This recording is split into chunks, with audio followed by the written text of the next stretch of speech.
Hi friends, welcome back to my channel. ఎలా ఉన్నారు? నేనైతే బాగున్నాను. మీరు కూడా బాగున్నారని అనుకుంటున్నా. ఈ వీడియో బీరకాయ చట్నీ ఎలా చేస్తారు అనేసి, సో ఈజీగా సింపుల్గా బీరకాయ చట్నీ ఎలా చేయాలని నేను ఈ వీడియోలో చూపిస్తాను. చాలా టేస్టీగా ఉంటుంది, సింపుల్గా చేయొచ్చు, ఈజీ రెసిపీ ఇది. సో ఇదైతే రైస్లోకి, చపాతీలోకి, రొట్టె చేసుకుంటే రొట్టెలోకి, నెక్స్ట్ దోశ, ఏదైనా కానీ చాలా బాగుంటుంది దేంట్లో వేసుకొని తిన్నా కూడా. సో ఈజీగా, సింపుల్గా, ఫాస్ట్గా అయ్యే చట్నీ ఇది. సో ఎక్కడ ఈ వీడియో స్కిప్ చేయకుండా ఎండ్ వరకు చూడండి. నా వీడియో మీకు కన్నా నచ్చితే ప్లీజ్ లైక్ చేయండి, షేర్ చేయండి, కామెంట్ చేయండి. అట్లే నా ఛానల్ని సబ్స్క్రైబ్ చేయడం మర్చిపోవద్దండి. సో లాస్ట్ టైం వ్లాగ్ చేశాను కదా, అంటే న్యూ బోర్న్ బేబీ, అంటే మంత్స్ బేబీని పట్టుకొని ఇంట్లో వర్క్స్ అంతా ఎలా చేసుకుంటున్నాను అనేసి. సో కామెంట్స్ చేశారు, చాలా థ్యాంక్స్ అండి. సో ఇంకా నా ఛానల్ని ఎవరైనా సబ్స్క్రైబ్ చేసుకోకుంటే ప్లీజ్ సబ్స్క్రైబ్ చేయండి. ముందుగా బీరకాయ చట్నీ చేసుకోవాలంటే బీరకాయలు ఇలా సన్నగా కట్ చేసుకోవాలి. నేనైతే ముందుగానే బీరకాయ పైన కొంచెం లైట్గా తొక్క తీసేసి వాష్ చేసుకొని కట్ చేసుకుంటున్నాను. ఇట్లా సన్నగా కట్ చేసుకోవాలి. చూడండి, ఇలా సన్నగా కట్ చేసుకుంటే మనకి బాగా ఫ్రై అవుతాయి ఆయిల్లో. అన్నం అయితే ఏడుస్తూ అన్నాడు.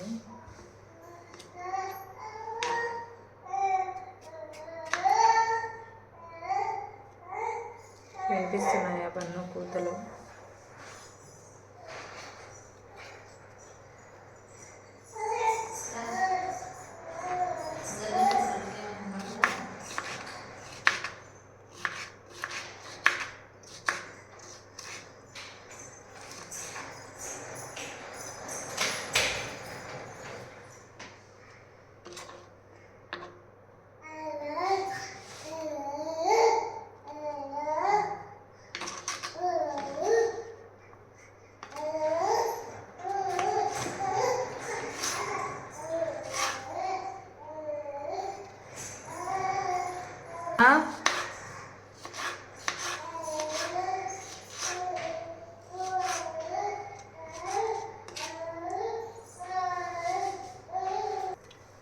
చూడండి, ఇవన్నీ కట్ చేసుకున్నాను బీరకాయ.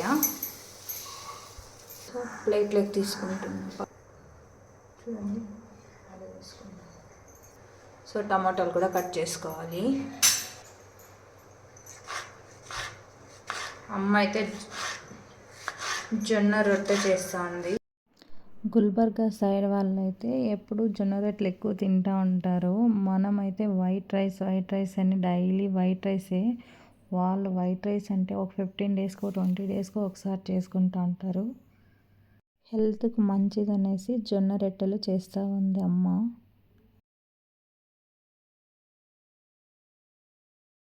చేసి పక్కన పెట్టుకున్నాం. చూడండి, తెల్లగడ్డలు ఒలుచుకున్నాను, ఎర్రగడ్డ కట్ చేసుకుంటున్నాను.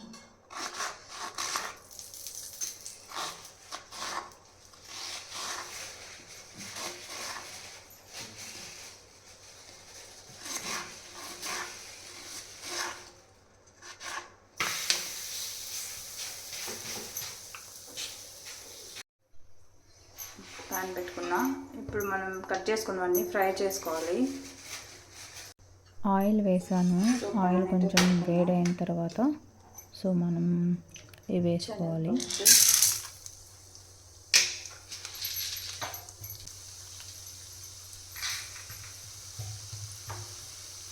శనగపప్పులు అంటే శనగపప్పులు కాదు, శనగబ్యాళ్ళు, ఉద్దిబ్యాళ్ళు, కొంచెం జీలకర్ర, ఫస్ట్ మిక్స్ చేసుకొని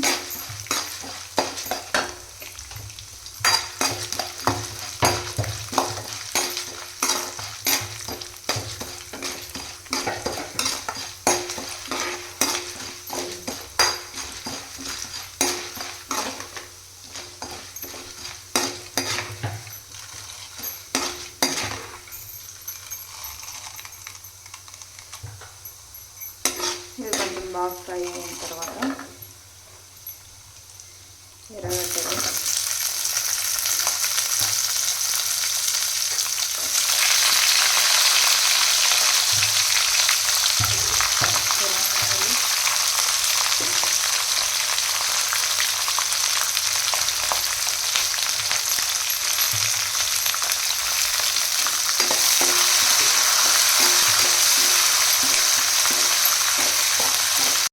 ఎండుమిరపకాయలు అయితే వేస్తా ఉన్నాను. మీరు పచ్చిమిరపకాయలు కూడా వేసుకోవచ్చు, చట్నీకి బాగుంటుంది. నేనైతే ఎండుమిరపకాయలు యూస్ చేస్తున్నాను.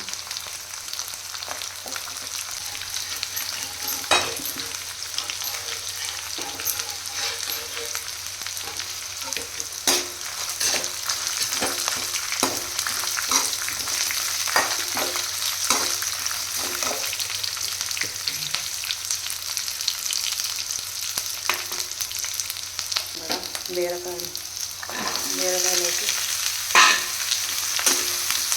బాగా ఫ్రై చేసుకోవాలి బీరకాయలు. సో బీరకాయలు బాగా ఫ్రై అయిన తర్వాత చూపిస్తాను. సో ఇలా బీరకాయ బాగా ఫ్రై అయిన తర్వాత టమోటాలను కూడా వేసుకోవాలి. టమోటా వేసుకొని బాగా మిక్స్ చేసిన తర్వాత కొంచెం ఉప్పు కూడా వేసుకోవాలి. ఉప్పు వేసుకుంటే మనకి త్వరగా టమోటాలు అయితే బాగా ఫ్రై అయిపోతాయి. సో లాస్ట్లో ఇందులోకి కొత్తిమీర, పుదీనా కూడా యాడ్ చేసుకుందాం. ఇది బాగా కొంచెం టమోటా బాగా ఫ్రై అయిన తర్వాత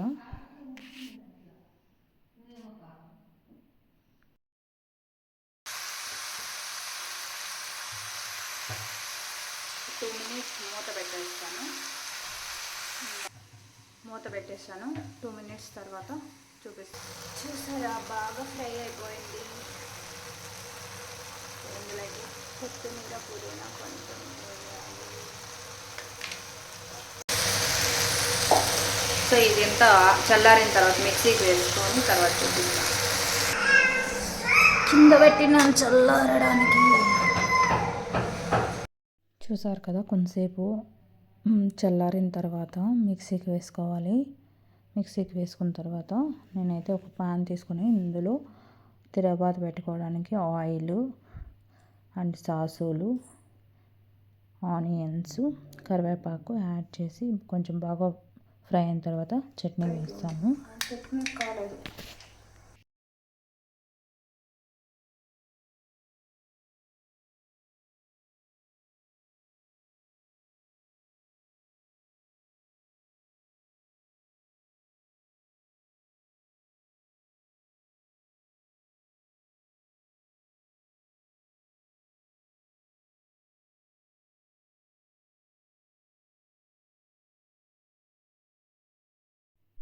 ఇలా కొంచెం ఆనియన్స్, కరివేపాకు అన్నీ వేసుకున్న తర్వాత ఇలా ఫ్రై చేసుకోవాలి. ఇందులోకి నేను ఇంగువ కొంచెం యాడ్ చేస్తాను.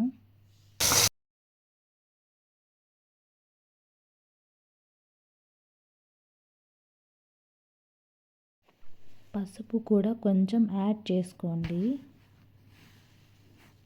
బాగుంటుంది. అంటే కలర్ కోసం కాదు, టేస్ట్ కోసం.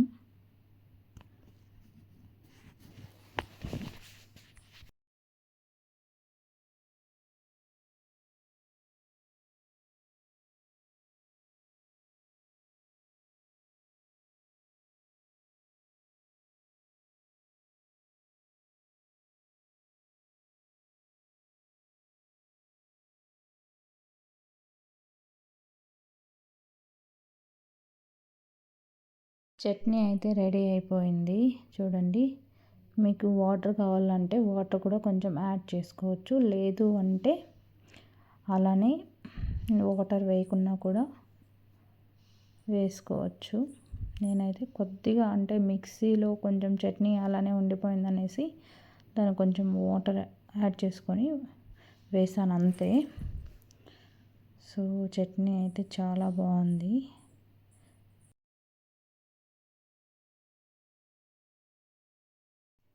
సో చట్నీ అయితే రెడీ అయిపోయింది. నేనైతే జొన్న రొట్టె ఒకటి వేసుకొని చట్నీ వేసుకున్నాను. చాలా బాగుంది టేస్ట్. సో చట్నీ అయితే చాలా బాగుంది. రొట్టెలకి టేస్ట్ చేశాను. అట్లే రైస్ కూడా వేసుకొని టేస్ట్ చేశాను. చాలా బాగుంది చట్నీ. సో ఈ రెసిపీ మీకు నచ్చిందని అనుకుంటున్నా. Thank you.